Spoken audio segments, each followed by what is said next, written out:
నమస్తే welcome to health time ఈ రోజు హెల్త్ టైమ్ లో మనం మాట్లాడుకోబోతున్న టాపిక్ వచ్చేసి సర్వైకల్ క్యాన్సర్ అంటే గర్భసంచి ముఖద్వారం క్యాన్సర్ అసలు ఇది అంటే ఏంటి ఎందుకు వస్తుంది రావడానికి గల కారణాలు ఏంటి లక్షణాలు ఏ విధంగా ఉంటాయి అండ్ అలాగే ట్రీట్మెంట్ చికిత్సా విధానం అనేది ఏ విధంగా ఉంది వంటి విషయాలు తెలియజేయడానికి ఈ రోజు మనతో పాటు ఉన్నారు డాక్టర్ వింధ్యావాసిని గారు సో వీరు వచ్చేసి senior consultant medical oncologist so వారిని అడిగి మరిన్ని విషయాలు మనం తెలుసుకుందాం నమస్కారం డాక్టర్ నమస్తే సో ఫస్ట్ ఆఫ్ ఆల్ అసలు ఇది ఎందుకు వస్తుందనే ముందు అసలు సర్వైకల్ క్యాన్సర్ అంటే ఏంటి సో క్యాన్సర్ అంటే మనం ఈ మధ్య వింటూనే ఉన్నాము క్యాన్సర్ ఇస్ నథింగ్ బట్ ఒక కణము అన్కంట్రోల్డ్గా పెరిగిపోవడము మన బాడీలో మన శరీరంలో కణాలన్నీ కూడా పెరుగుతూ ఉంటాయి డివైడ్ అవుతూ ఉంటాయి చనిపోతూ ఉంటాయి కాకపోతే ఈ క్యాన్సర్లో ఏంటంటే అవి డివైడ్ అవుతూ ఉంటాయి కానీ అవి చనిపోకుండా కణుతుల్లాగా ఫామ్ అయ్యి అక్కడ ఫామ్ అయిన ప్రదేశం నుంచి వేరే ఆర్గన్స్కి పాకడము దానివల్ల అది స్ప్రెడ్ అయ్యి క్యాన్సర్ కింద మారుతూ ఉంటుంది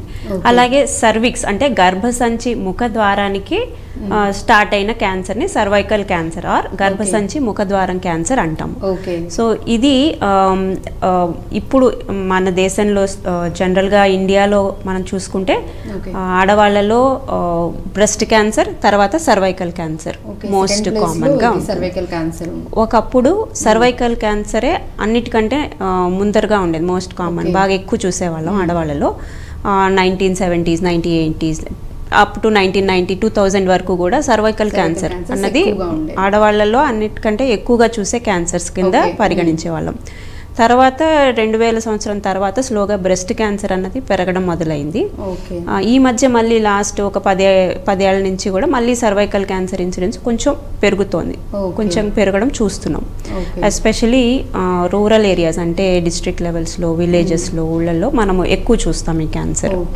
అసలు అంటే రావడానికి ఈ సర్వైకల్ క్యాన్సర్ రావడానికి గల కారణాలు ఏంటంటారు సర్వైకల్ క్యాన్సర్కి మోస్ట్ కామన్ కాజ్ ఏంటంటే ఒక వైరల్ ఇన్ఫెక్షన్ అనమాట actually so human papilloma virus అంటాము ఈ వైరల్ ఇన్ఫెక్షన్ చాలా అంటే వన్స్ సెక్షువల్ యాక్టివిటీ లైంగిక సంపర్కం మొదలైనప్పటి నుంచి కూడా ఆల్మోస్ట్ 80 to 90% వాళ్ళల్లో ఈ వైరస్ ఇన్ఫెక్షన్ ఉంటుంది సో వైరస్ సోకిన వాళ్ళందరికీ కూడా క్యాన్సర్ వస్తుందని కాదు బట్ ఈ 95 నుంచి 98% సర్వైకల్ క్యాన్సర్స్లో ఈ వైరస్ ఇన్ఫెక్షన్ అయితే ఉంటుంది దానివల్లనే ఈ క్యాన్సర్ వస్తుంది ఇది ఎందుకు రావచ్చు అంటే ఎర్లీ ఏజ్డ్ సెక్షువల్ ఇంటర్కోర్స్ అంటే చిన్న వయసులోనే లైంగిక సంపర్కం మొదలవడం తర్వాత మల్టిపుల్ సెక్షువల్ పార్ట్నర్స్ అంటాం చాలా మందితో లైంగిక సంపర్కం ఉండడం ఆర్ పార్ట్నర్కి ఎక్కువ హై రిస్క్ బిహేవియర్ అంటాం పార్ట్నర్కి ఎక్కువ చాలా మందితో ఉండడం సంబంధం ఉండడం కానీ దీనివల్ల కూడా రావచ్చు అదేవిధంగా పిల్లలు ఎక్కువ సంతానం ఉండడం కూడా one of the risk factors అనొచ్చు ఒక రిస్క్ ఫ్యాక్టర్ ఇది కూడా కారణం అవ్వచ్చు ఇంకొక ఇంట్రెస్టింగ్ కారణం ఏంటంటే స్మోకింగ్ ఈ మధ్య మనము ఎస్పెషలీ మెట్రోస్లో ఆడవాళ్ళలో స్మోకింగ్ ఇన్సిడెంట్స్ అనేది ఎక్కువ చూస్తున్నాం ఎక్కువ మంది ఎస్పెషలీ సాఫ్ట్వేర్ వాళ్ళు వెస్టర్న్ కల్చర్ ఎక్కువ అలవాటు పడిపోయి స్మోకింగ్ హ్యాబిట్ కూడా ఈ గర్భసంచి ముఖద్వారం క్యాన్సర్ రిస్క్ని పెంచే రిస్క్ పెంచే ఛాన్సెస్ ఎక్కువగా ఉన్నాయంట స్మోక్ చేసే వాళ్ళు అండ్ యాక్చువల్లీ మీరు చెప్పారు వైరస్ వల్ల ఇది వస్తుంది బట్ ప్రతి ఒక్కళ్ళలో కూడా ఎవరికైతే ఆల్రెడీ లైంగిక సంబంధం స్టార్ట్ అయి ఉంటుందో సో వాళ్ళలో ప్రతి ఒక్కళ్ళలో కూడా ఈ వైరస్ అలాంటప్పుడు అంటే అంతర్లో రాకుండా ఓన్లీ కొంతమందిలోనే ఇది రావడానికి రీజన్ ఏంటంటారు సో ఈ వైరల్ ఇన్ఫెక్షన్ సోకిన తర్వాత కూడా కొంతమందికి ఆ ఇన్ఫెక్షన్ వాళ్ళ బాడీ ఇమ్యూనిటీ వల్ల పోతుంది ఎవరిలో అయితే అది ఉండిపోతుందో ఇన్ఫెక్షన్ అది ఉండి ఆ కణాల్లో సర్విక్స్ దగ్గర ఉండే సెల్స్లో ఆ కణాల పొర మీద ఉండే కణాల్లోకి వెళ్ళి ఆ డిఎన్ఏలోకి ఇది ఇమిడిపోతుంది దానివల్ల ఈ మార్పులు చెంది మ్యూటేషన్స్ అంటాం ఈ మార్పులు రావడం వల్ల ఇది క్యాన్సర్ కింద స్లోగా మారుతుంది చాలా నెమ్మదిగా మారుతుంది చాలా ఏళ్ళు పడుతుంది ఇది క్యాన్సర్ కింద మారడానికి రూపాంతరం చెందడానికి సో మినిమం అంటే ఎన్ని ఇయర్స్ టైం ఇప్పుడు బ్రెస్ట్ క్యాన్సర్ అనుకుంటే ఐ థింక్ మినిమం అది అపీరెన్స్ కనిపించేస్తుంది కాబట్టి మనకు టచ్ చేసినా తెలుస్తుంది కాబట్టి సో మనం గుర్తించవచ్చు తెలుసుకోవచ్చు బట్ దీన్ని ఎలా మనం గుర్తించడం ఏ విధంగా తెలుసుకోవచ్చు అంటారు సో ఈ మార్పు స్టార్ట్ అయిన తర్వాత క్యాన్సర్ కింద మారడానికి చాలా సంవత్సరాలు కూడా పట్టొచ్చు ఇయర్స్ పట్టొచ్చు సో అందుకనే ఈ సర్వైకల్ క్యాన్సర్ అన్నది మనం అర్లీ స్టేజ్లో చాలా మొదటి దశలో తెలుసుకోవడానికి చాలా రకాల స్క్రీనింగ్ ప్రొసీజర్స్ అని ఉన్నాయి.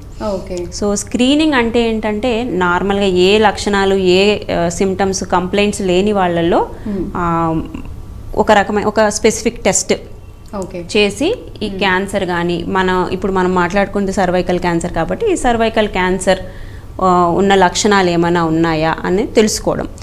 ఈ స్క్రీనింగ్ ద్వారా తెలుసుకున్నప్పుడు ఏమవుతుందంటే మనకి చాలా ఎర్లీ స్టేజ్లో మొదటి స్టేజ్లోనో ఆర్ ఇంకా జీరో స్థాయిలో కూడా తెలుసుకునే అవకాశం ఉంటుంది. ఓకే, సో రావచ్చు ముందుగానే మనం అంటే ఒకవేళ ఈ పర్సన్కి కూడా వచ్చే ఛాన్సెస్ ఉన్నాయి అలా కూడా తెలుసుకోవచ్చు.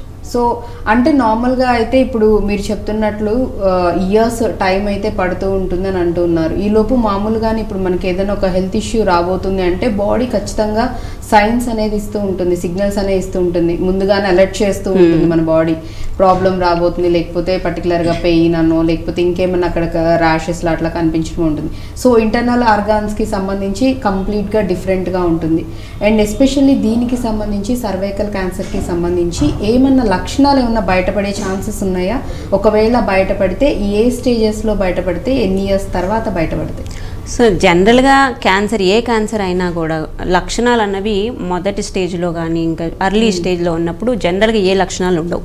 ఓకే, అందుకనే చాలా మటుకు అది బాగా ముదిరిపోయాక ఆ లక్షణాలను బయలుదేరాక బయటపడ్డాక అప్పుడు డాక్టర్ దగ్గరికి వెళ్తారు. సర్వైకల్ క్యాన్సర్లో కూడా ఏంటంటే బాగా ఎర్లీ స్టేజ్లో ఏ లక్షణాలు ఉండవు, కొంచెం ముదిరాక కొంచెం అడ్వాన్స్డ్ అయ్యాక మనకి చాలా సిమ్టమ్స్ అన్నవి బయటపడుతుంటాయి. ఎస్పెషల్లీ ఇంటర్మెన్స్ట్రల్ బ్లీడింగ్ అంటాం, అంటే పీరియడ్స్ మధ్యలో మనకి స్పాటింగ్ అవ్వడము or abnormal discharge, white discharge, తెల్లబట్ట అవ్వడము, అట్లా స్మెల్ వచ్చి ఫౌల్ స్మెల్లింగ్, బ్యాడ్ స్మెల్ ఉండడము. రెండోది పోస్ట్ కాయిటల్ బ్లీడింగ్ అంటాం, అంటే కలిసిన తర్వాత భార్యాభర్తలు కలిసిన తర్వాత పెయిన్ ఉండడము, కలిసేటప్పుడు పెయిన్ ఉండడము, లేదా కలిసిన తర్వాత స్పాటింగ్ అవ్వడము. ఆర్ పోస్ట్ మెనోపాజల్ బ్లీడ్, అంటే పీరియడ్స్ ఆగిపోయాక 60 సంవత్సరాలు పైబడిన వాళ్ళకి పీరియడ్స్ ఆగిపోతాయి. ఇది ఆగిపోయిన తర్వాత మధ్యలో మళ్ళీ స్పాటింగ్ లాగా బ్లీడింగ్ లాగా కనిపించడం, అప్పుడప్పుడు కనిపిస్తూ ఉండడం. అంటే వీళ్ళకి పెయిన్ కూడా ఏమన్నా ఉంటుందంటారా, లేకపోతే నార్మల్గా ఇప్పుడు మీరు ఏదైతే చెప్తూ ఉన్నారో అంటే మధ్య మధ్యలో ఇలా స్పాటింగ్ లాగా కనిపిస్తూ ఉండడం అని. అండ్ ఈ మూమెంట్లో నాకు తెలిసి ఇంకొంతమందికి ఈ సందేహం కూడా వస్తుంది, ఎందుకంటే చాలా మందిలో కూడా వైట్ ఇది అనేది ఎక్కువగా అవుతూ ఉంటుంది. అండ్ యంగ్ గర్ల్స్లో కూడా టీనేజ్ వాళ్ళలో కూడా ఎక్కువగా కనిపిస్తూ ఉంటుంది. కాబట్టి ఒకవేళ మళ్ళీ వాళ్ళు ఎక్కువ అయిపోతుంది, మేబీ దీని రిలేటెడ్ ఏమైనా క్యాన్సర్ రిలేటెడ్ ఏమో అని భయపడే వాళ్ళు కూడా ఉంటారు.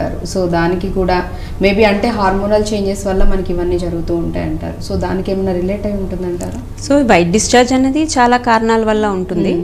మోస్ట్లీ చిన్న ఏజ్లో, టీనేజ్లో, తర్వాత 20s ఏంటంటే hormonal imbalance or some infections, vaginosis అంటాం, వెజైనల్ ఇన్ఫెక్షన్స్ వల్ల కూడా రావచ్చు. అండ్ చాలా కాలంగా ఇట్లా ఇన్ఫెక్షన్స్ ఉన్న వాళ్ళలో కూడా, అంటే అన్హైజీనిక్గా ఉండడము, పర్సనల్ హైజీన్ తక్కువగా ఉన్న వాళ్ళలో కూడా ఈ సర్వైకల్ క్యాన్సర్ రిస్క్ కొంచెం ఎక్కువగా ఉందని హైజీనిక్గా లేకపోతే కూడా సో ఇట్లా క్యాన్సర్, సర్వైకల్ క్యాన్సర్ వచ్చే పాసిబిలిటీస్ ఉన్నాయని చెప్తున్నారు. కాబట్టి సో ఖచ్చితంగా లేడీస్ అందరు కూడా కొంచెం హైజీనిక్ అనేది మెయింటైన్ చేయాలి. దట్టు పీరియడ్స్ టైంలో కానీ పీరియడ్స్ అయిపోయిన తర్వాత కూడా చాలామంది ఈ విషయంలో నెగ్లెక్ట్ చేస్తూనే ఉన్నారు. అండ్ అగైన్ చాలా సందర్భాల్లో కూడా చెప్తూ రావడం జరిగింది. కాబట్టి కొంచెం అలర్ట్గా ఉండాలి అనేసి అంటున్నారు. రైట్, సో వాళ్ళకి లక్షణాలు వైజ్ వచ్చేసేసి అంటే ముదిరిన తర్వాత లక్షణాలు, సిమ్టమ్స్ ఓన్లీ అంటే ఈ రకంగా అంటే మనకి స్పాట్స్ లా కనిపించడమేనా, ఇంకేమన్నా అదర్ ఎఫెక్ట్స్ అంటే సైడ్ ఎఫెక్ట్స్ ఇంకేమన్నా ఉంటాయి? సో ఇంకా బాగా ముదిరిపోతే ఇంకా బ్యాక్ పెయిన్ రావడము, కాళ్ళు లాగడము, వెయిట్ లాస్ ఉండడము, అన్ఇంటెన్షనల్ వెయిట్ లాస్, అంటే మన ఉద్దేశపూర్వకంగా జరగని వెయిట్ లాస్, అంటే ఆకలి తగ్గి తినాలనిపించకపోవడము, ఆర్ బాగానే తింటున్నా, నార్మల్గా తింటున్నా వెయిట్ తగ్గిపోవడము, బరువు తగ్గిపోవడము. సో వాళ్ళకంటే ఎటువంటి హెల్త్ ఇష్యూస్ ఏమీ కనిపించవు కానీ బట్ స్టిల్ వెయిట్ లాస్ అనేది అవుతూ ఉంటారు. నార్మల్ రొటీన్ లైఫే ఉంటుంది, వాళ్ళకి సిమ్టమ్స్ తెలియవు, ఏది ఉండదు, హెల్దీగా ఉన్నాం బట్ ఎందుకు వెయిట్ లాస్ అవుతున్నాం అనేది తెలియదు. తర్వాత యూరినరీ ఇన్కాంటినెన్స్, అంటే మూత్రం పాస్ చేసేటప్పుడు ఇబ్బంది ఉండడం, నొప్పిగా ఉండడము, అంత ఫ్రీ ఫ్లో లేకపోవడము, ఇవన్నీ కూడా. అండ్ ఆర్ మోషన్ ఫ్రీగా కాకపోవడము, సో ఇవన్నీ కూడా బాగా అడ్వాన్స్డ్ స్టేజ్లో మనము చూడొచ్చు. ఓకే, సో మామూలుగా అయితే అడ్వాన్స్ స్టేజ్ అంటే ఐ థింక్ అంటే 3rd to 4th స్టేజ్ లోనే ఇవన్నీ సిమ్టమ్స్ లక్షణాలన్నీ బయటపడతాయి అంటారు. So up to 1st, 2nd, 3rd stage వరకు కూడా వీళ్ళకి ఎటువంటి లక్షణాలు అనేవి కనిపించవు? ఉంటాయి. 1st స్టేజ్ 2nd స్టేజ్లో కూడా ఈ స్పాటింగ్, బ్లీడింగ్ అవి ఉంటాయి, ఉండొచ్చు.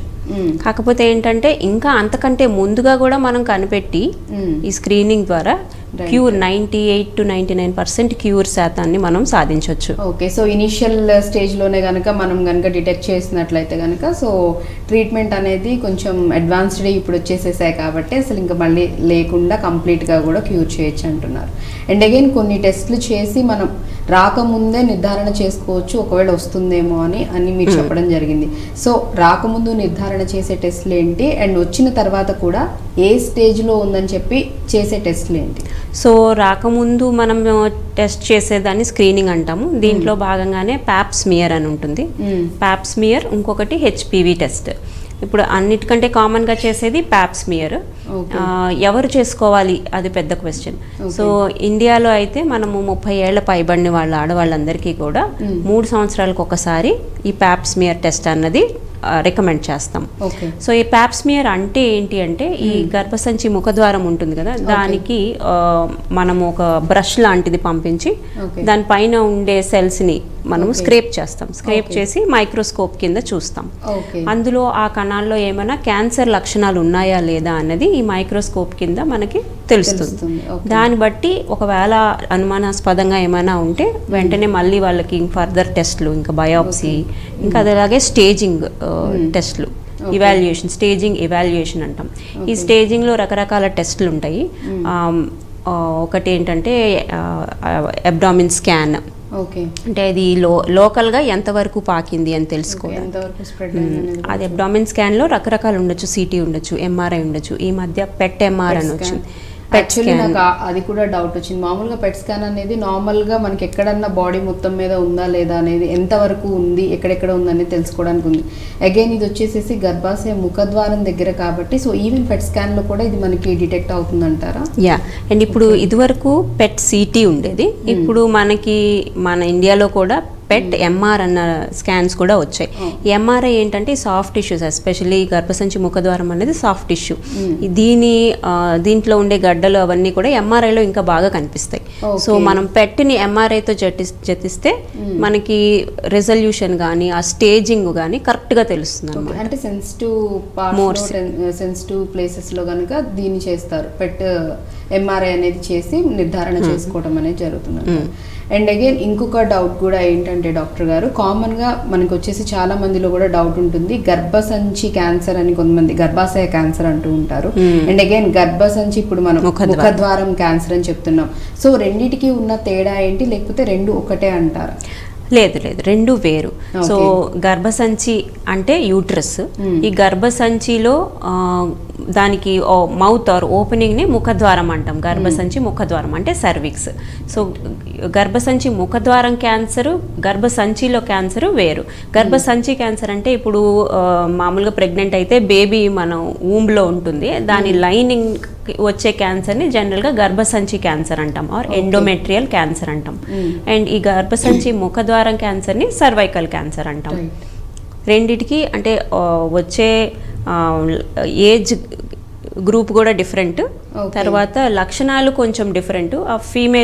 ఆ పేషెంట్స్కి ఉండే క్యారెక్టరిస్టిక్స్ అంటే ఎస్పెషల్లీ గర్భసంచి క్యాన్సర్ మనము ఓల్డ్ విమెన్లో 60 ఏళ్ల పైబడిన వాళ్ళల్లో, కొంచెం ఓవర్ వెయిట్ ఉన్న వాళ్ళల్లో, ఎవరికైతే డయాబెటీస్ ఉంటుందో వాళ్ళల్లో ఎక్కువ రిస్క్ ఉంటుంది అనమాట. ఈ సర్వైకల్ క్యాన్సర్ ఆర్ గర్భసంచి ముఖద్వారం క్యాన్సర్ కూడా మనం ఎల్డర్లీ పేషెంట్స్లో చూస్తాము, కాకపోతే కొంచెం 50s to 60sలో కూడా ఇంకా ఎక్కువ చూస్తాం అన్నమాట. రైట్. అండ్ అలాగే అంటే ఎక్కువగా ఏ ఏజ్ గ్రూప్ వాళ్ళలో మనం చెప్పుకోవడం జరిగిందంటే ఈవెన్ మీరు టీనేజ్ వాళ్ళలో కూడా వచ్చే ఛాన్సెస్ ఉన్నాయి అంటున్నారు కాబట్టి ఎక్కువ శాతం ఏ ఏజ్ గ్రూప్ వాళ్ళలో ఈ క్యాన్సర్ మనం చూస్తాం? అదే 55 years పైబడిన వాళ్ళలోనే ఎక్కువ శాతం చూస్తాం. So infection or exposure to virus ఏమో చిన్న ఏజ్లో అవుతుంది, అది it will take few decades to develop into cancer.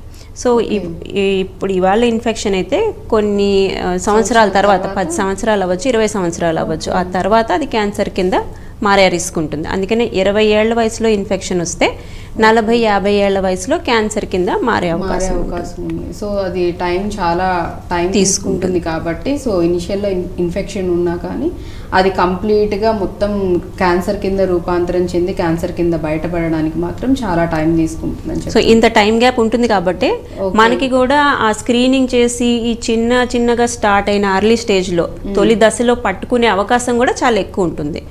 So western కంట్రీస్లో అంటే విదేశాల్లో స్క్రీనింగ్ ప్రోగ్రామ్స్ అనేవి చాలా పకడ్బందీగా చేస్తారు.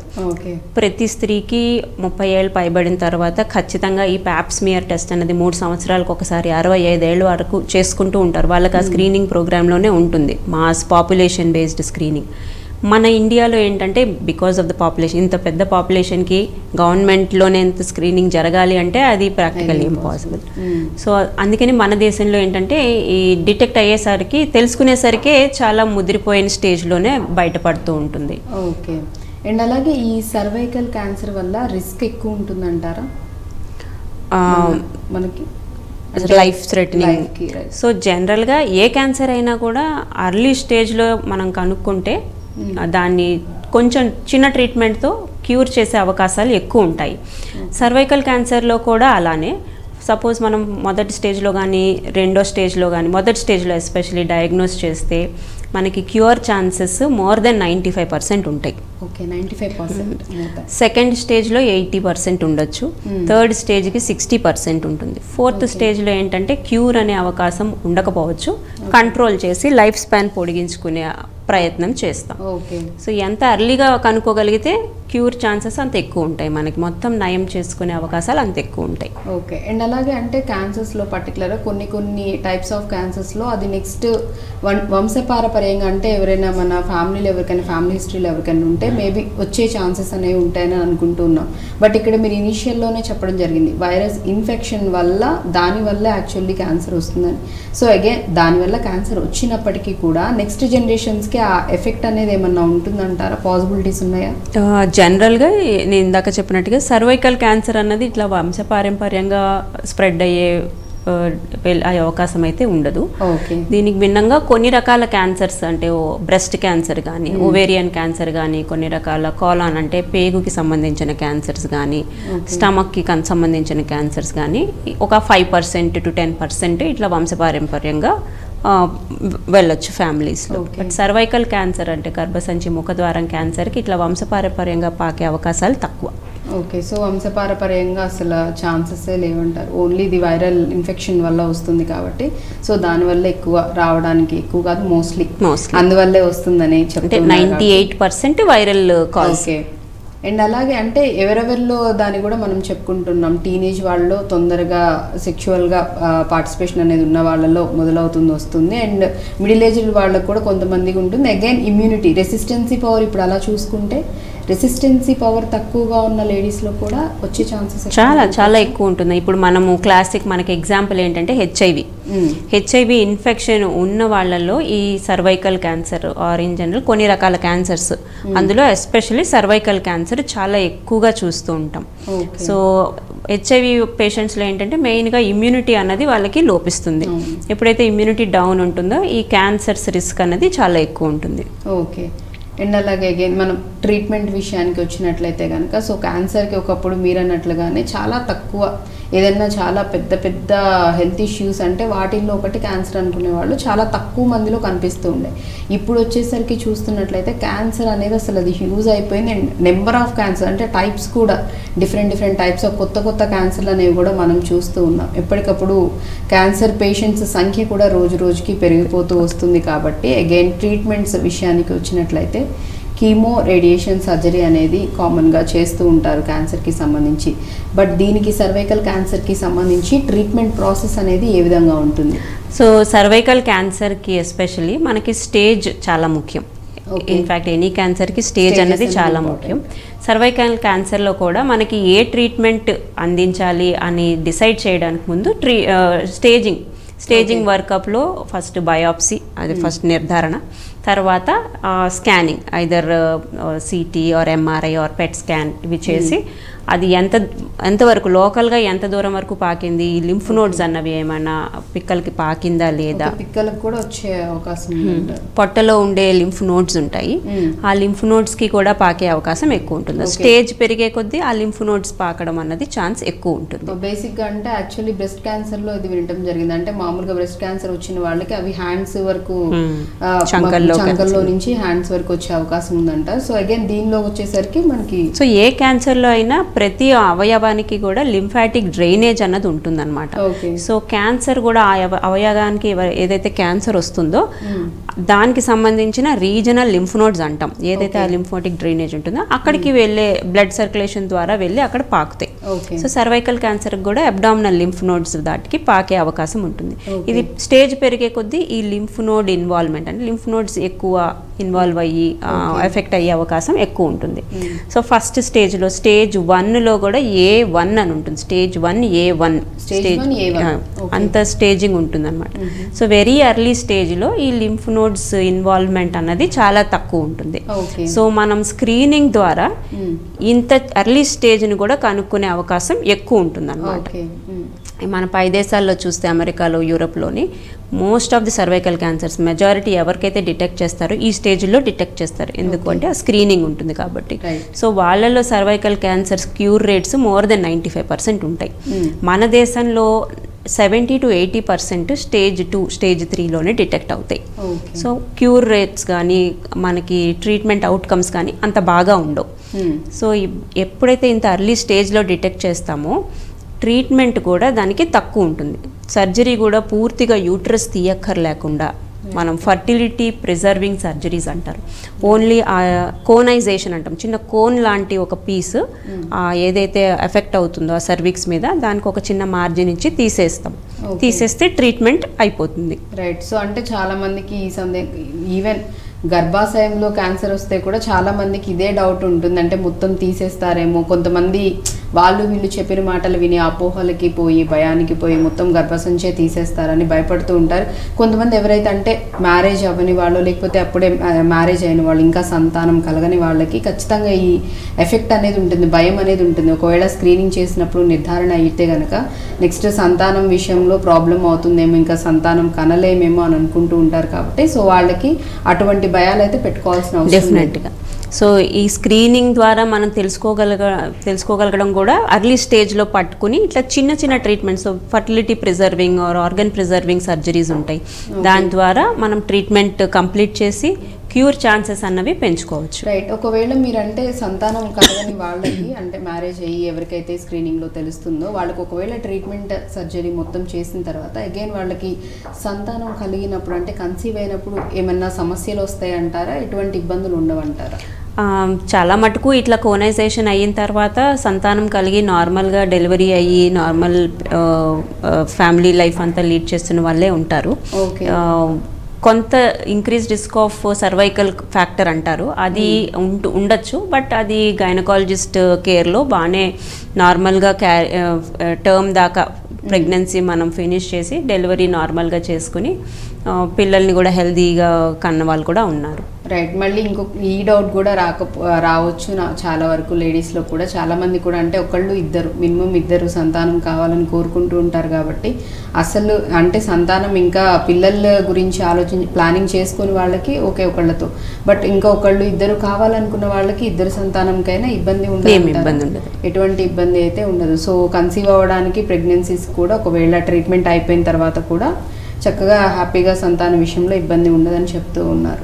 సో వాళ్ళు ఏమన్నా మళ్ళీ జాగ్రత్తలు ఏమన్నా పాటించాల్సి ఉంటుందా, లేకపోతే ఇంత గ్యాప్ తర్వాత మళ్ళీ పిల్లల కోసం ప్లానింగ్ చేసుకోవాలి వంటి ఏమన్నా ఉంటాయంటారు? జనరల్గా అట్లాంటి స్పెసిఫిక్ గైడ్ లైన్స్ లాగా అయితే ఏమీ లేవు. బట్ యూజువల్గా మేము అడ్వైస్ చేసేది కొంతకాలం ఒక సంవత్సరం కానీ 2 ఏళ్ళు కానీ గ్యాప్ ఇచ్చి మళ్ళీ ప్రెగ్నెన్సీకి ట్రై చేయొచ్చు. ఎందుకంటే ట్రీట్మెంట్ అయిపోయిన తర్వాత 1 or 2 years అనేది గ్యాప్ ఇచ్చి ప్లానింగ్ చేసుకోమని చెప్తారు. రైట్.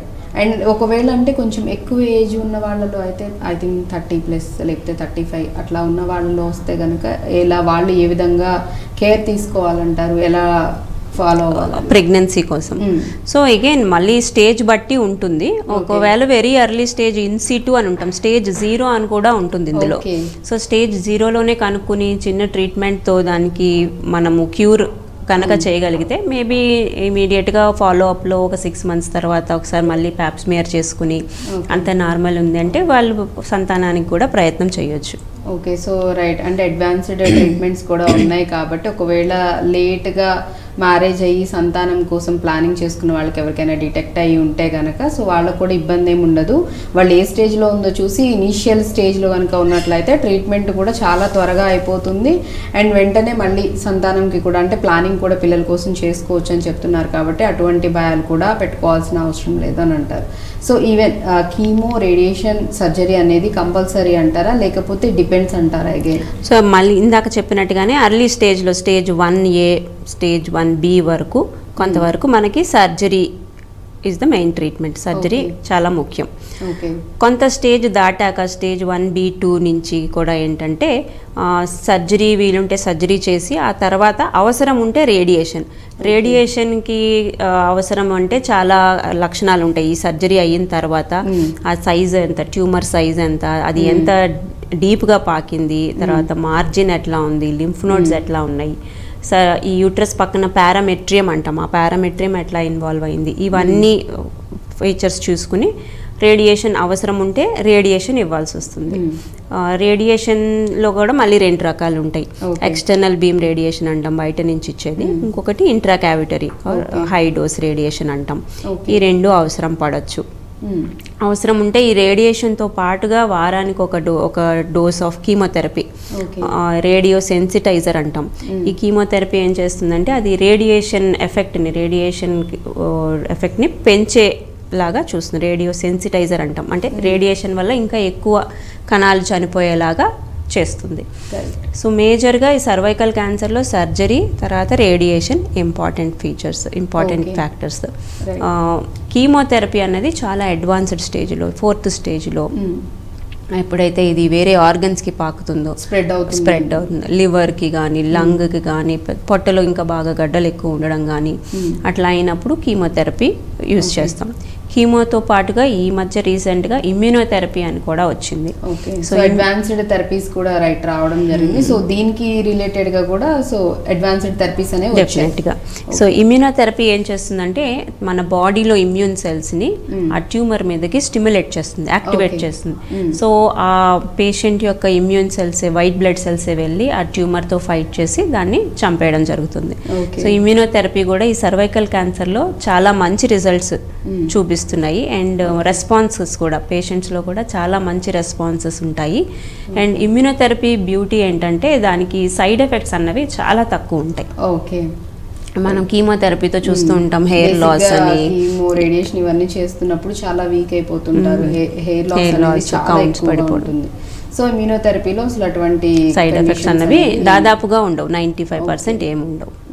అండ్ అలాగే గర్భాశయం ఏదైతే ఉందో చాలా సెన్సిటివ్ ఆర్గాన్ అండ్ మళ్ళీ ఒకళ్ళకి బర్త్ ఇచ్చే ప్లేస్ కాబట్టి సో చాలా సెన్సిటివ్గా ఉంటుంది. అండ్ అలాంటి ప్లేస్లో మళ్ళీ రేడియేషన్స్, ఈ కీమోస్ కూడా డిపెండ్స్ అంటూ ఉన్నారు కాబట్టి సో అంత కీమో కానీ రేడియేషన్స్ కానీ ఇచ్చినప్పుడు తట్టుకునేంత ఇది ఉంటుందంటారా బాడీకి? మళ్ళీ అగైన్ వాళ్ళ బాడీ దీన్ని బట్టి రెసిస్టెన్సీని బట్టి వాళ్ళకి ఏమన్నా మళ్ళీ ఫర్దర్గా ఇంకేమైనా మెడిసిన్స్ మీరు ఇవ్వటం జరుగుతుందా?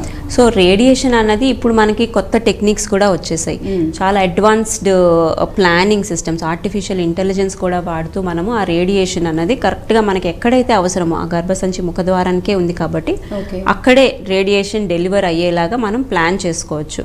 సో దట్ మిగతా ఆర్గన్స్ చుట్టుపక్కల ఏదైతే వైటల్ స్ట్రక్చర్స్ అంటాం ఆర్గన్స్ ఉంటాయో వేటికైతే రేడియేషన్ అవసరం లేదో వాటిని పూర్తిగా మనము ప్రొటెక్ట్ చేసుకుంటాం. అండ్ అప్పుడే సైమల్టేనియస్గా మనం ఏదైతే మనం సైట్ ఉంటుందో post of site, tumour bed అంటాం, ఆర్ సర్వైకల్ క్యాన్సర్ ఉన్న లొకేషన్ దానికి మట్టుకే రేడియేషన్ వెళ్ళేలాగా చూస్తాం. సో ఇది లేటెస్ట్ టెక్నిక్స్, ఇమేజ్ గైడెడ్ కానీ తర్వాత ఆర్టిఫిషియల్ ఇంటెలిజెన్స్ బేస్డ్ రేడియేషన్ కానీ ఈ టెక్నిక్స్ అన్నిటి వల్ల మనము సైడ్ ఎఫెక్ట్స్ బేసిక్గా ఈ గర్భసంచి ముందు ఉండే యూరినరీ బ్లాడర్ మూత్రం సంచికి, తర్వాత వెనక ఉండే దొడ్డి ద్వారం దగ్గర, వీటికి డోసెస్ రేడియేషన్ తగ్గించుకుంటే ఈ రేడియేషన్ వల్ల వచ్చే సైడ్ ఎఫెక్ట్స్ అన్నీ కూడా దాదాపుగా తగ్గించుకోవచ్చు, మనము అవాయిడ్ చేసుకోవచ్చు. ఓకే.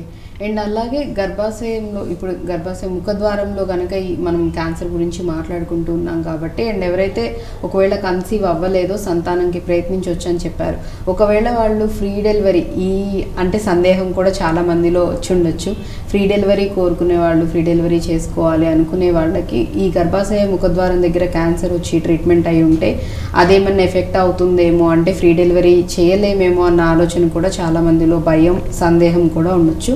సో వారికి మీరేం చెప్తారు? సో సర్వైకల్ క్యాన్సర్ ట్రీట్మెంట్ జరిగిన వాళ్ళందరిలోనే ఇంకా నార్మల్ వెజైనల్ డెలివరీ చేయలేము అని అయితే మనము చెప్పలేము.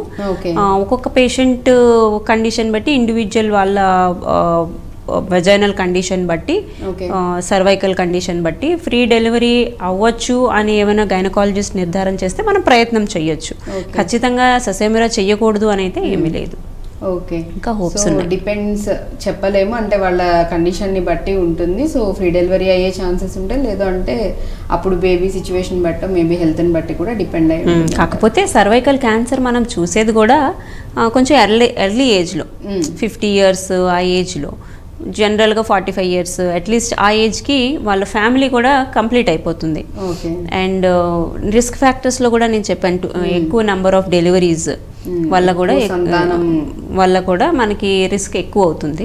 సో ఎల్డర్లీ పేషెంట్స్లోనే మోర్ దెన్ 40 yearsలోనే చాలా కామన్గా చూస్తూ ఉంటాం. రైట్. అండ్ ఇంకొంతమందిలో ఎటువంటి సందేహం కూడా రావచ్చు, అబార్షన్స్ ఎక్కువగా అయ్యే వాళ్ళకి కూడా ఏమన్నా వచ్చే అవకాశాలు ఏమన్నా ఉంటాయా, ఎక్కువ సార్లు అబార్షన్స్ అయిన వాళ్ళు, లేకపోతే అబార్షన్స్ అవడానికి మెడిసిన్స్ ఎక్కువ యూజ్ చేసే వాళ్ళకి కూడా ఏమన్నా పాసిబిలిటీస్ ఉన్నాయా అనే సందేహం కూడా చాలా మంది లేడీస్లో ఉండొచ్చు. ఏం చెప్తారు మీరు? దానికైతే దానికి ప్రూఫ్ కానీ బేసిస్ కానీ ఏమీ లేదు.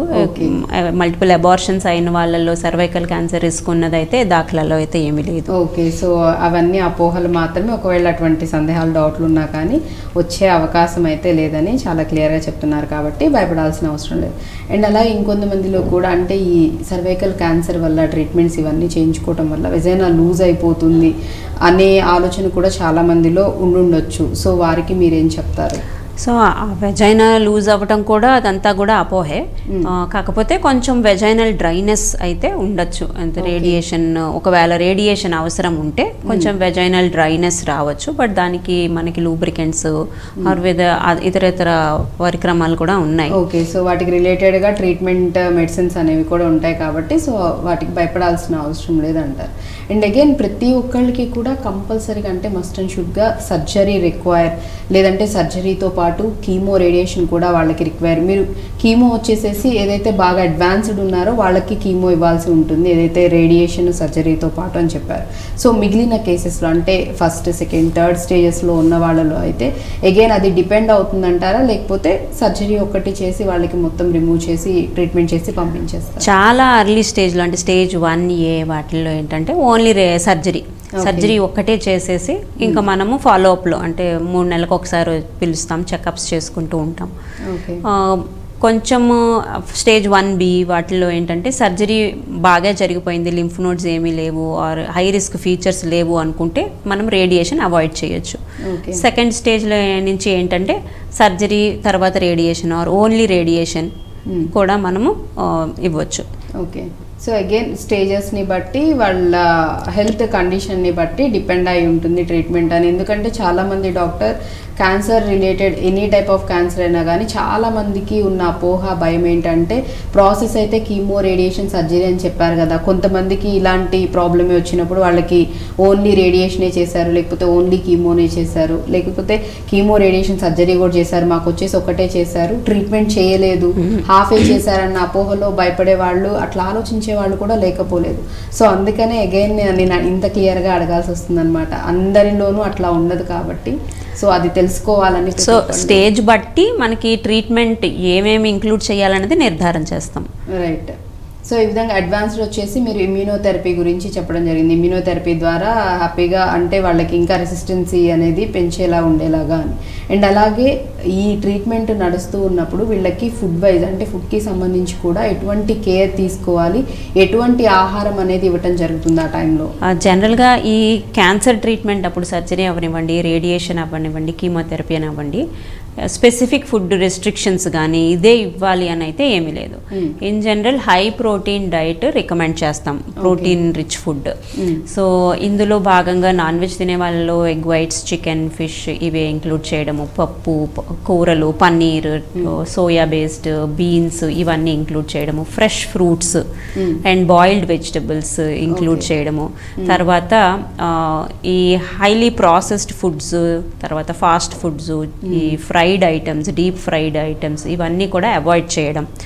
అన్నిటికంటే ముఖ్యమైనది ఫిజికల్ యాక్టివిటీ బాగా ఉండాలి. They should be active physical, అంటే బాగా అట్లీస్ట్ రోజుకి ఒక 45 minutes to 1 hour brisk walking చేయగలిగితే. And stress free life. Too much అంటే ఒకటి క్యాన్సర్ అన్న డయాగ్నోసిస్ రాగానే చాలామంది నీరసపడిపోతారు, నిరుత్సాహకి గురవుతారు. బట్ పాజిటివ్ యాటిట్యూడ్ పెంచుకోవడము, తర్వాత స్లీప్ బాగా ఉండడము, 7 to 8 hours అన్డిస్టర్బ్డ్ స్లీప్, ఇది చాలా ముఖ్యం. ఈ ఫ్యాక్టర్స్ మనం చాలా మటుకు అంటే యాజ్ డాక్టర్స్ మేము కూడా మిస్ అవ్వచ్చు. బట్ ఇవి కూడా ఎస్పెషల్లీ స్ట్రెస్ ఫ్రీగా ఉండడము, గుడ్ క్వాలిటీ స్లీప్, నిద్ర బాగా పోవడం అండ్ యాక్టివ్గా ఉండడం. వాళ్ళు ఈ డయాగ్నోసిస్కి ముందు ఎలా అయితే నార్మల్ యాక్టివిటీస్ చేసేవాళ్ళో అది కంటిన్యూ చేస్తూ ఉండడం. ఓకే. సో ఈ విధంగా అంటే బేసిక్గా మనం చూసుకున్నట్లయితే లైఫ్ స్టైల్ అనేది ఇప్పుడున్న వాళ్ళలో చూస్తున్నట్లయితే హరీ బరీ లైఫ్, జాబ్స్, రోజు అంటే మార్నింగ్ లేచినప్పటి నుంచి పడుకునే వరకు ఆ స్ట్రెస్, టెన్షన్ అనేది, హడావుడి అనేది ప్రతి ఒక్కళ్ళు చూస్తూనే ఉన్నాం. ఎస్పెషల్లీ ఈవెన్ లేడీస్లో కూడా ఎక్కువ దీనివల్ల hormonal changes, imbalance, PCODs, thyroid, over weight అనేది చాలా వరకు ఎక్కువ సఫర్ అవుతుంది, ఎక్కువ ఎఫెక్ట్ అవుతుంది కూడా లేడీస్కి. వీటి వల్ల ఈవెన్ మ్యారేజ్ అయిన తర్వాత కూడా కన్సీవ్ అవ్వడానికి ఇబ్బంది అవుతుంది, ఈవెన్ బేబీస్ని కనడానికి, డెలివరీలకి, వీటన్నిటికి కూడా చాలా చాలా సఫర్ అవుతున్నారు. సో ఇటువంటి కండిషన్స్లో ఒకవేళ ఇలా సర్వైకల్ క్యాన్సర్ వచ్చి ట్రీట్మెంట్స్ తీసుకుంటూ ఉన్నారు అంటే కనుక వాళ్ళు ఎంత జాగ్రత్తగా ఉండాలంటారు? లైఫ్ స్టైల్ కూడా ఏ విధంగా ఎటువంటి చేంజెస్ ఉండాలంటారు? సో ఇందాక చెప్పినట్టుగానే ఐడియల్ వెయిట్ మెయింటైన్ చేయడం, బాడీ వెయిట్ అన్నది వాళ్ళ హైట్కి తగినట్టుగా, ఏజ్కి తగినట్టుగా ఐడియల్ వెయిట్ మెయింటైన్ చేయడం. తర్వాత high risk features like smoking అలవాటు ఉన్న వాళ్ళు, ఆర్ ఆల్కహాల్ ఇంటేక్, డ్రింకింగ్ అలవాటు ఉన్న వాళ్ళు అది మానుకోవడం, లేట్ నైట్ పడుకోవడం, ఇర్రెగ్యులర్ స్లీపింగ్ హ్యాబిట్స్ కానీ, తర్వాత నైట్ టైం పడుకునే ముందు స్క్రీన్ చూడడం. చాలా స్టడీస్ ఈ మధ్యన వచ్చిన చాలా స్టడీస్లో ఏంటంటే ఎవరైతే పడుకునే ముందు ఈ స్క్రీన్, ఎస్పెషల్లీ మన సెల్ ఫోన్ స్క్రీన్స్ చూస్తూ ఉంటారో వాళ్ళకి ఈ మెలటోనిన్ అన్నది మన స్లీప్ హార్మోన్ అనమాట. ఈ మెలటోనిన్ సెక్రేషన్ అనేది తగ్గిపోతుంది. ఎప్పుడైతే మెలటోనిన్ సెక్రేషన్ తగ్గిపోతుందో స్ట్రెస్ లెవెల్స్ పెరుగుతాయి బాడీలో, పెరిగి ఇమ్యూనిటీ తగ్గి క్యాన్సర్ రిస్క్ అన్నది పెరిగే అవకాశం ఉంటుందని నిర్ధారణ చేశారు. సో ఎస్పెషలీ నైట్ టైం పడుకునే ముందు స్క్రీన్ ఆపడం, at least half an hour before sleep, పడుకునే అరగంట ముందు మనము స్క్రీన్ చూడడం ఆపేయాలి. తర్వాత పడుకునేటప్పుడు పూర్తిగా డార్క్గా చేసుకోవడము, అది చాలా ఇంపార్టెంట్. అండ్ ఫుడ్ కూడా నేను ఇందాక చెప్పినట్టుగా multiple meals, small quantities, frequent meals అంటాం, కొంచెం కొంచెం తినడం, ఎక్కువ సార్లు తినడం. అందులో కూడా మనము బాయిల్డ్ వెజిటబుల్స్ పెట్టుకోవడం, ఇంక్లూడ్ చేసుకోవడము, ఫ్రూట్స్, ఫ్రెష్ ఫ్రూట్స్లో ఏంటంటే యాంటీ ఆక్సిడెంట్స్ ఉంటాయి. ఈ యాంటీ ఆక్సిడెంట్స్ అన్నవి క్యాన్సర్ కారకమైన ఈ సూపర్ ఆక్సైడ్స్ కానీ, ఆక్సిడేటివ్ ఫ్రీ రాడికల్స్ అంటారు, వాటిని అబ్జార్బ్ చేసుకుంటాయి. దానివల్ల మనకి మ్యూటేషన్స్ అన్నవి అవకాశం తగ్గుతుంది, మ్యూటేషన్ చెందే అవకాశం తగ్గి క్యాన్సర్ కింద రూపాంతరం చెందే అవకాశం తగ్గుతుంది. సో ఇవే కాకుండా ముఖ్యమైనది ఇప్పుడు వ్యాక్సినేషన్. నేను ఇందాక చెప్పాను సర్వైకల్ క్యాన్సర్ వైరల్ ఇన్ఫెక్షన్ వల్ల వస్తుంది. ఇది హ్యూమన్ ప్యాపిలోమా వైరస్ అంటాం. సో ఈ హ్యూమన్ ప్యాపిలోమా వైరస్లో కూడా చాలా రకాలు ఉంటాయి, కనీసం ఒక 20-30 టైప్స్ ఉంటాయి. బట్ అందులో 2 రకాలు మట్టుకే మనకి సర్వైకల్ క్యాన్సర్ కారకంగా నిర్ధారణ చేశారు. 20-30లో 2 మాత్రమే కాజ్ చేస్తాయి కారణం, మోస్ట్ కామన్.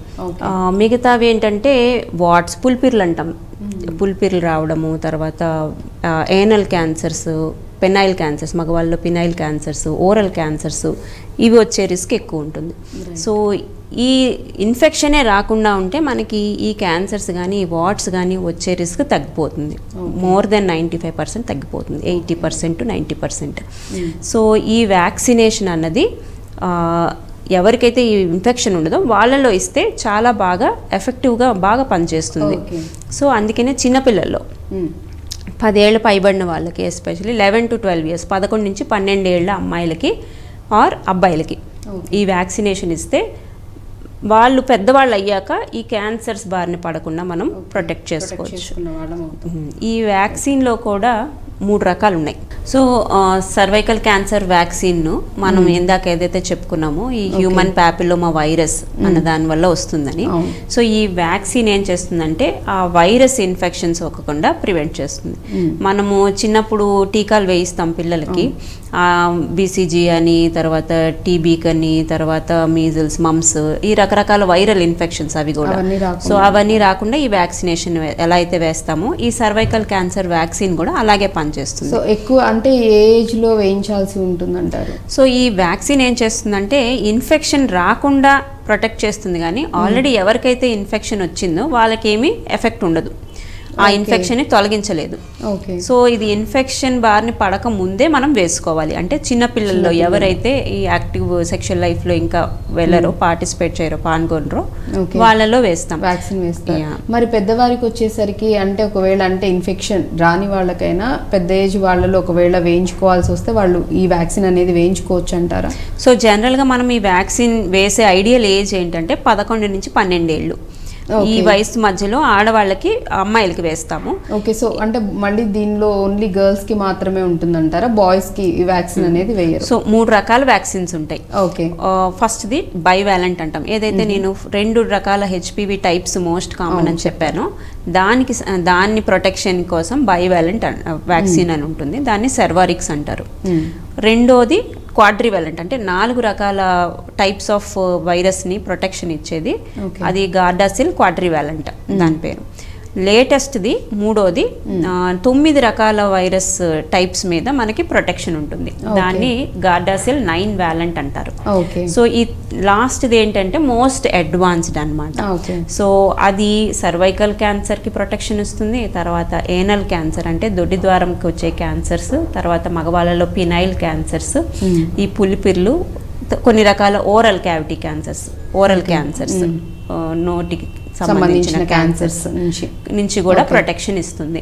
సో ఈ 3వ రకం ఏదైతే వ్యాక్సిన్ ఉందో అది మోస్ట్ అడ్వాన్స్డ్. వెస్టర్న్ కంట్రీస్లో ఈ 3వ రకందే ఇస్తారు అందరికి. సో ఇది మగవాళ్ళలో ఆడవాళ్ళలో ఇద్దరిలో ఇవ్వచ్చు, అబ్బాయిలకి అమ్మాయిలకి. అడ్వాన్స్డ్ వన్ అనేది ఇద్దరికి ఇవ్వచ్చు, అందరికి వాళ్ళకి ప్రొటెక్షన్ ఇస్తుంది కాబట్టి. సో ఎవరైతే ఇది మనకి ఈ మధ్యనే రీసెంట్గానే ఇంట్రడ్యూస్ చేశాం కాబట్టి కొంచెం 25-26 ఇయర్స్ వాళ్ళకు కూడా ఈ వ్యాక్సినేషన్ కొంతవరకు ఎఫెక్టివ్గా ఉంటుంది. ఈవెన్ 40 ఇయర్స్ 45 ఇయర్స్ వాళ్ళు కూడా వేయించుకుంటున్నారు. సో ఈ వ్యాక్సిన్తో ఏంటంటే మనకి సైడ్ ఎఫెక్ట్స్ అన్నవి ఏమీ ఉండవు. బేసిక్గా యాక్చువల్ ఆ క్వశ్చన్ కూడా అడుగుదాం, ఎందుకంటే వ్యాక్సిన్స్ అనగానే చాలా మంది భయపడేది ఏంటంటే వ్యాక్సిన్ వేయించుకున్న వెంటనే సైడ్ ఎఫెక్ట్స్ అనేవి చూపిస్తూ ఉంటాయి, కొంతమంది తట్టుకోగలుగుతారు, కొంతమంది తట్టుకోలేకపోతారు అనే భయం అనేది ఉంటుంది. రీసెంట్లీ మనం కోవిడ్దే చూసుకోవచ్చు, చాలా మంది కూడా భయపడిపోయి అంటే దానివల్ల ఎఫెక్ట్ అయిన వాళ్ళు కొంతమంది ఉంటే, కొంతమందికి అసలు ఎటువంటి సిమ్టమ్స్ ఇబ్బందులు లేవు. సో అటువంటి భయాల అపోహలతో ఉండే వాళ్ళకు కూడా వ్యాక్సిన్స్ వేయించుకోవాలన్నప్పుడు ఏం చెప్తారు మీరు?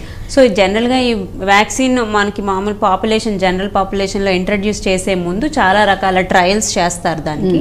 ఈ ట్రయల్స్లో పూర్తిగా అవి సేఫ్ అనే నిర్ధారణ చేశారు. సో దీనికి సైడ్ ఎఫెక్ట్స్, జ్వరము, నొప్పి అది కూడా ఏమి ఉండదు. మామూలుగా ఇంజెక్షన్ సైట్ పెయిన్ కొంతసేపు ఏ ఇంజెక్షన్ కైనా ఉంటుంది, అది తప్ప ఇంకా పెద్ద సైడ్ ఎఫెక్ట్స్ చెప్పుకోదగ్గవి ఏమీ ఉండవు. సో ఇది పూర్తిగా సేఫ్ కాబట్టి ఎవరైనా వేయించుకోవచ్చు. ఈవెన్ 40 ఏళ్ళు పైబడిన వాళ్ళు కూడా వేయించుకుంటున్నారు. వాళ్ళలో ఎంత ఎఫెక్టివ్గా ఉంటుంది అన్నది చెప్పలేము. కాకపోతే ఇది 9 రకాల స్ట్రెయిన్స్కి మనకి ప్రొటెక్షన్ ఇస్తుంది కాబట్టి ఆ పర్సన్లో 1 or 2 స్ట్రెయిన్స్ ఇన్ఫెక్షన్ ఉన్నా మిగతా స్ట్రెయిన్స్కి ప్రొటెక్షన్ అయితే వస్తుంది. సో ఎందుకంటే వెంటనే చాలా మందికి ఈ డౌట్ కూడా వస్తుంది కాబట్టి మీరు అన్నదే, అంటే ఆల్రెడీ ఒకవేళ మాకు ఇన్ఫెక్షన్ వచ్చి ఉండి అంటే ఒక 30 to 40 years బిట్వీన్గా ఉన్న వాళ్ళు, లేకపోతే ఒక 25 to 40 40 బిట్వీన్ అనుకుంటే కనుక వాళ్ళలో ఒకవేళ ఈ వైరస్ ఇన్ఫెక్షన్స్ మనం ఏదైతే అది ఇన్ఫెక్షన్ వచ్చిన్న వాళ్ళకి ఇది మీరు ఏదైతే చెప్పారో అడ్వాన్స్డ్ వ్యాక్సిన్ వేయించుకోవడం వల్ల ఎఫెక్ట్ అంటే వాళ్ళకి ఏమైనా హెల్ప్ అవుతుందా, యూజ్ అవుతుందా అనేది ఆలోచన కూడా ఉంటుంది కాబట్టి ఏం చెప్తారు? సో ఈ వైరల్ ఇన్ఫెక్షన్ ఉందా లేదా అని తెలుసుకోవడానికి హెచ్పివి టెస్ట్ అని ఉంది. అది కూడా వజైనా సర్విక్స్ నుంచి తీసి హెచ్పివి టెస్ట్ చేస్తారు. అది నెగిటివ్ ఉన్న వాళ్ళకి వ్యాక్సిన్ వేయించుకుంటే చాలా బెనిఫిటే ఉంటుంది. పాజిటివ్ ఉన్న వాళ్ళకి కూడా ఏదైతే స్ట్రెయిన్ వాళ్ళకు ఉంటుందో దానికి ఏమీ ప్రొటెక్షన్ ఉండదు, కానీ మిగతా స్ట్రెయిన్స్ ఇన్ఫెక్షన్ అవ్వకుండా ప్రొటెక్షన్ ఉండొచ్చు. ఇంకొక ముఖ్యమైన ఇంపార్టెంట్ విషయం ఏంటంటే వ్యాక్సినేషన్ చేయించుకున్న తర్వాత వాళ్ళు ఈ సర్వైకల్ క్యాన్సర్ స్క్రీనింగ్ కూడా చేయించుకోవాలి. పెద్దవాళ్ళు అయ్యాక సపోజ్ 15 సంవత్సరాల అమ్మాయికి వ్యాక్సినేషన్ చేసాం, 35-30 ఏళ్ళు వచ్చిన తర్వాత ఆ అమ్మాయికి స్క్రీనింగ్ చేయాలా. వ్యాక్సినేషన్ చేసేసారు కదా, ఇంకా మరి రిస్క్ లేదంటున్నారు కదా అనుకోవచ్చు. కాకపోతే వ్యాక్సిన్ ఇచ్చిన వాళ్ళకు కూడా 80 to 90% సేఫ్, అది ఎఫికసీ ఉంటుంది. దాని ఎఫెక్ట్ 80 to 90% ఛాన్సెస్ అయితే ఉన్నాయి మళ్ళీ. సో ఎవరైతే వ్యాక్సినేషన్ చేసుకుంటారో వాళ్ళు కూడా ఈ స్క్రీనింగ్ అన్నది ఖచ్చితంగా పాటించాలి. ఏదైతే మనం రికమెండ్ చేస్తామో 30 ఏళ్ల పైబడిన వాళ్ళకి 3 సంవత్సరాలకు ఒకసారి, 65 ఏళ్ల వరకు వయసు వరకు కూడా ఈ స్క్రీనింగ్ వాళ్ళు కొనసాగిస్తూ ఉండాలి. సో వ్యాక్సినేషన్ చేసినంత మాత్రాన స్క్రీనింగ్ అక్కర్లేదు అని అయితే అనుకోకూడదు. ఓకే, సో అట్లా కూడా చాలా మంది డిసైడ్ అయిపోతూ ఉంటారు కాబట్టి సో వ్యాక్సిన్ వేయించుకుందాం, ఇంకా లైఫ్ లాంగ్ మనకి ఎటువంటి ఎఫెక్ట్ అనేది ఉండదు, సో ఆ వైరల్ ఇన్ఫెక్షన్ కూడా రాదు అన్న ఆలోచనలో చాలామంది ఉంటారని డాక్టర్ గారు స్పెసిఫిక్గా చెప్పడం జరిగింది. కాబట్టి ఒకవేళ వ్యాక్సిన్ వేయించుకున్నా కానీ మళ్ళీ తర్వాత ఒక 10 years తర్వాత ఖచ్చితంగా స్క్రీనింగ్ టెస్ట్ అనేది ఏదైతే వాళ్ళకి ఇక రికమెండెడ్ ఏజ్ ఉంటుందో, అంటే 30 ఏళ్ల పైబడిన వాళ్ళు ఎవరైనా కూడా స్క్రీనింగ్ యథావిధిగా మిగతా వాళ్ళలాగానే వీళ్ళు కూడా స్క్రీనింగ్ లో పాల్గొంటూ ఉండాలి. ఓకే, చేయించుకుంటే మంచిది. మోస్ట్లీ 80% వరకు ఎటువంటి అంటే ఎఫెక్ట్ అయితే వీళ్ళకి వచ్చే ఛాన్సెస్ చాలా తక్కువ అని చెప్తున్నారు. బట్ 20% ఛాన్సెస్ అయితే ఉన్నాయి కాబట్టి సో రిస్క్ ఎందుకు, ఖచ్చితంగా స్క్రీనింగ్ అనేది చేయించుకుంటే చాలా చాలా మంచిది. అండ్ అలాగే డాక్టర్ గారు చాలామంది కూడా ఏదైనా ప్రాబ్లం హెల్త్ ఇష్యూ వచ్చిందంటే ట్రీట్మెంట్ అంతా చేయించుకుంటారు, ఆఫ్టర్ దట్ ఫాలో అప్ అంటే డాక్టర్ దగ్గరికి వెళ్ళటం, రెగ్యులర్గా చెకప్ చేయించుకోవటం, కలవటం, చూపించుకోవడం అనేది చాలామంది తగ్గించేస్తారు. వన్స్ ట్రీట్మెంట్ అయిపోయిందంటే ఓకే ఎవ్రీథింగ్ ఫైన్, అంతా నార్మల్ అయిపోయిందన్న దీనిలో ఉంటారు. కాబట్టి ఎస్పెషల్లీ ఇటువంటి క్యాన్సర్తో బాధపడే వాళ్ళు, సర్వైకల్ క్యాన్సర్ కానివ్వండి లేకపోతే నార్మల్ క్యాన్సర్స్ అయినా కానీ ఫర్దర్గా ఎట్లా ఫాలోఅప్లో ఉండాలి డాక్టర్తో అంటారు? సో ఫాలో అప్ చాలా ఇంపార్టెంట్. ట్రీట్మెంట్ వరకు చాలామంది చాలా డ్రివెన్గా ఇంకా ఎలా అయినా ట్రీట్మెంట్ నేను కంప్లీట్ చేయాలి అని రెగ్యులర్గా వస్తూ ఉంటారు, ట్రీట్మెంట్ ఫినిష్ చేస్తారు.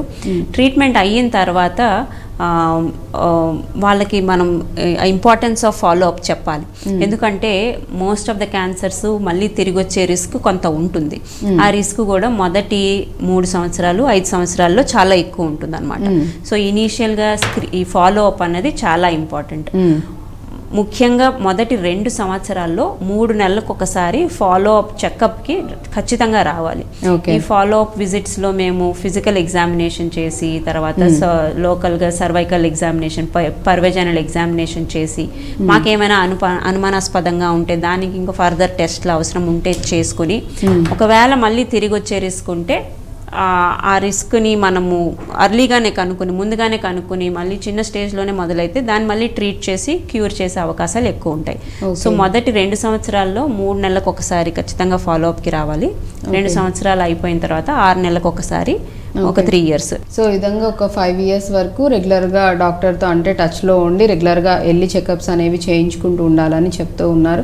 సో మ్యాక్సిమం అండ్ ఇంకొకటి ఫైనల్గా క్వశ్చన్ వచ్చేసి ఏంటంటే, నార్మల్గా ఇప్పుడు అడ్వాన్స్డ్ ట్రీట్మెంట్స్ అనేవి క్యాన్సర్లో వచ్చాయి, అడ్వాన్స్డ్ ట్రీట్మెంట్స్ యూస్ చేస్తున్నారని కూడా చెప్తూ ఉన్నారు. కాబట్టి ట్రీట్మెంట్ మొత్తం ప్రాసెస్కి ఇనిషియల్ స్టార్ట్ చేసినప్పటి నుంచి కంప్లీట్గా ట్రీట్మెంట్ కంప్లీట్ అవ్వడానికి ఎంత టైం పీరియడ్, ఎంత టైం పడుతుందంటారు? సో డయాగ్నోసిస్ నిర్ధారణ అయినప్పటి నుంచి, సపోజ్ ఓన్లీ సర్జరీ అయితే మేబీ సర్జరీ 1 day ప్రొసీజర్, కాకపోతే మనకి surgery recovery time maybe 2 to 3 weeks ఉంటుంది.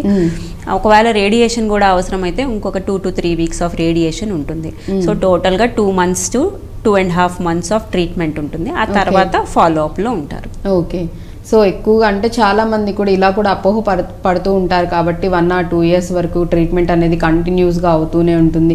చాలామంది అంటే కీమోస్ ఒక 2 months అని చెప్తూ ఉంటారు, మళ్ళీ సర్జరీ అయ్యాక కూడా మళ్ళీ కీమో అంటారు, మళ్ళీ రేడియేషన్ అంటారు.